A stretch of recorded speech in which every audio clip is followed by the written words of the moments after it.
శ్రీ సీతారామాభ్యాం నమః. శ్రీ గురుభ్యో నమః. శ్రీమద్ వాల్మీకి రామాయణము అయోధ్యాకాండము 4వ సర్గము. శ్రీరాముడు కౌసల్యామాతను దర్శించుట, ఆమె తన కుమారుని ఆశీర్వదించుట. పౌరులందరూ వెళ్ళిన తరువాత నిశ్చయజ్ఞుడైన దశరథ మహారాజు మంత్రులతో మరలా సమాలోచన చేసి అతడు తన నిర్ణయాన్ని ఇలా ప్రకటించాడు. రేపే పుష్యమీ నక్షత్రము కనుక పద్మముల వంటి ఎర్రని కన్నులు గల నా కుమారుడైన శ్రీరాముడు రేపు యువరాజ్య పట్టాభిషిక్తుడు కాగలడు. అంతటా దశరథ మహారాజు మంత్రులను పంపివేసి తాను తన అంతఃపురానికి వెళ్ళాడు. తరువాత అతడు తన రథసారథికి శ్రీరాముని ఇక్కడికి తీసుకొని రమ్ము అని ఆజ్ఞాపించాడు. అప్పుడు ఆ రథసారథి మహారాజు మాట శిరసావహించి శ్రీరాముని మరలా తీసుకుని వచ్చుటకై వెంటనే బయలుదేరి ఆయన భవనమును సమీపించాడు. సుమంత్రుని పునరాగమనాన్ని గురించి ద్వారపాలకులు రామునకు నివేదించారు. సుమంత్రుడు తన మందిరమునకు చేరినట్లు శ్రీరాముడు విని పట్టాభిషేకమునకు విఘ్నమేదైనా ఏర్పడినదా లేదా ఏదైనా ఒక ఉపద్రవం సంభవించిందా అను సందేహములకు గురి అయ్యాడు. వెంటనే రాముడు సుమంత్రుని తన భవనంలోకి రప్పించి మరలా నీవిక్కడికి వచ్చిన పనేమిటో పూర్తిగా వివరింపుము అని అతనితోటి అన్నాడు. అప్పుడు సుమంత్రుడు శ్రీరాముని మాటలను వినిన తరువాత ఆయనతోటి, ఓ రామా, మహారాజు గారు మిమ్మల్ని చూడగోరుచున్నారు, అక్కడికి వెళ్ళుటయా లేదా అనేది మీ ఇష్టం అని అన్నాడు. సుమంత్రుని మాటలను వినినంతనే శ్రీరాముడు ఏమాత్రమూ ఆలస్యం చేయకుండా మరలా మహారాజును దర్శించుటకై ఆ రాజభవనానికి బయలుదేరాడు. శ్రీరాముడు రాజభవనమునకు చేరినట్లు విని దశరథ మహారాజు ఆయనకు ఒక ప్రియమైన మాటను తెలుపగోరి అతనిని తన అంతఃపురమున ప్రవేశపెట్టాడు. సర్వశుభలక్షణ సంపన్నుడైన శ్రీరాముడు తండ్రి గారి అంతఃపురమును ప్రవేశిస్తూ దూరము నుండియే నమస్కరించి అంజలి ఘటించిన వాడై తండ్రిని దర్శించాడు. తన కడకు వచ్చి మరలా ప్రణమిల్లుచున్న శ్రీరాముని లేవనెత్తి దశరథుడు అతనిని తన హక్కున చేర్చుకున్నాడు. తరువాత అతనిని ఒక చక్కని ఆసనమున కూర్చుండజేసి మరలా ఇలా అన్నాడు. నాయనా రామ, నాకు వయసు మీరింది. ధర్మబద్ధమైన సుఖములను అన్నింటినీ అనుభవించాను. మృష్టాన్న దానములతో భూరి దక్షిణలతో జ్యోతిష్టోమం మొదలుకొని అశ్వమేధము వరకు గల యజ్ఞములను 100ల కొలదిగా ఆచరించాను. ఇష్ట సంతాన ప్రాప్తితో నా కలలు పండినవి, చతుర్విధ పురుషార్థములు సిద్ధించినవి. నేడు ఈ భూమండలమున నీవు సాటిలేని వాడవు. నా ఓ బంగారు తండ్రి, వేదశాస్త్రాది విద్యలు నాకు అబ్బినవి. అర్హములైన నిత్యాగ్నిహోత్రములను ఆచరించాను. ఇష్ట వస్తువులను కొల్లలుగా దానం చేశాను. ఓ వీరా, నా అభిమతములనన్నింటినీ తీర్చుకున్నాను. 100ల కొలది యజ్ఞములను ఆచరించుటచే దేవరుణమును, వేదాధ్యయనముచే ఋషి రుణమును, సత్సంతాన ప్రాప్తిచే పితృరుణమును, దాన ధర్మములచే విప్రరుణమును, ధర్మసుఖానుభవముచే ఆత్మరుణమును, రుణపంచకమును తీర్చుకున్నాను. కనుక నీ పట్టాభిషేకమును నిర్వహించుట తప్ప నాకు మరి ఒక కర్తవ్యము ఏదేనూ మిగిలిలేదు. అందువలన నీవు నా తృప్తి కొరకు నేను చెప్పినట్లు చేయుము. ఓ నాయనా, రాజులు మంత్రులు మొదలుగా గల ప్రజలందరూ నీవు రాజు కావలను అని కోరుకుంటున్నారు. కావున నిన్ను యువరాజుగా పట్టాభిషిక్తుని చేస్తున్నాను. ఓ రామ, మరొక్క మాట. ఈ మధ్య కలలో నాకు భయంకరములైన అపశకునములు కనపడుతున్నవి. పిడుగులతో కూడిన ఉల్కలు, తోకచుక్కలు మహాధ్వనులను గావించుచు పగటిపూటనే నేలపై రాలుచున్నవి. ఓ రామ, నా జన్మ నక్షత్రమున జన్మరాశి యందు క్రూరగ్రహములైన సూర్యుడు, కుజుడు, రాహువు చేరి ఉన్నారని జ్యోతిషశాస్త్రజ్ఞులు తెలుపుచున్నారు. సాధారణంగా ఇట్టి దుర్నిమిత్తములు ఏర్పడినప్పుడు రాజు మరణించుటయో లేక తీరని ఆపదల పాలగుటయో జరుగుతుంది. ఓ రఘురామ, ఇప్పటిన ఈ బుద్ధి సంకల్పము మారకముందే నీవు యువరాజు పట్టాభిషిక్తుడవు కమ్ము. మానవులకు బుద్ధి చాంచల్యము సహజము కదా. నేడు చంద్రుడు పునర్వసు నక్షత్రమున ఉన్నాడు.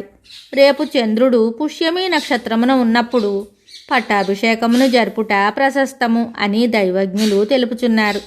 కావున ఓ రామ, పుష్యమి నక్షత్రయుక్త సుముహూర్తముననే అభిషిక్తుడవు కమ్ము. ఈ విషయమున నా మనస్సు నన్ను తొందర పెట్టుచున్నది కనుక రేపే నిన్ను యువరాజ పట్టాభిషిక్తునిగా చేయుదును. అందువలన ఇప్పటి నుండియే నియమములను పాటిస్తూ నీవును మా కోడలు సీతాదేవియును రాత్రివేళ ఉపవాస దీక్షను నడుపుచు దర్భాస్తరణములపై శయనించవలెను. సామాన్యముగా ఇట్టి శుభకార్యములకు ఎన్నో విఘ్నములు ఎదురవుతూ ఉంటాయి. కావున నీ మిత్రులెల్లరును అన్ని విధములుగా అప్రమత్తులై ఇప్పటి నుండియే నిన్ను కాపాడుచుందురుగాక. కేకయ రాజ్యమున మాతామహుని తాతగారి ఇంటనున్న భరతుడు తిరిగి అయోధ్యకు వచ్చుట లోపలే నీవు యువరాజ పట్టాభిషిక్తుడవగుట మేలని నాకు తోచుచున్నది. నీ తమ్ముడైన భరతుడు సర్వదా అన్న అడుగు జాడలలో నడుచుకొనివాడు, ధర్మబుద్ధి కలవాడు, దయాళువు, ఇంద్రియ నిగ్రహము సంయమనము కలవాడు. మీదు మిక్కిలి నిస్సందేహముగా అతడు సత్పురుషుల మార్గముననే అనుసరించువాడు. అయినను శ్రీరామ, సాధారణముగా మనుష్యుల యొక్క చిత్తములు చంచలములు.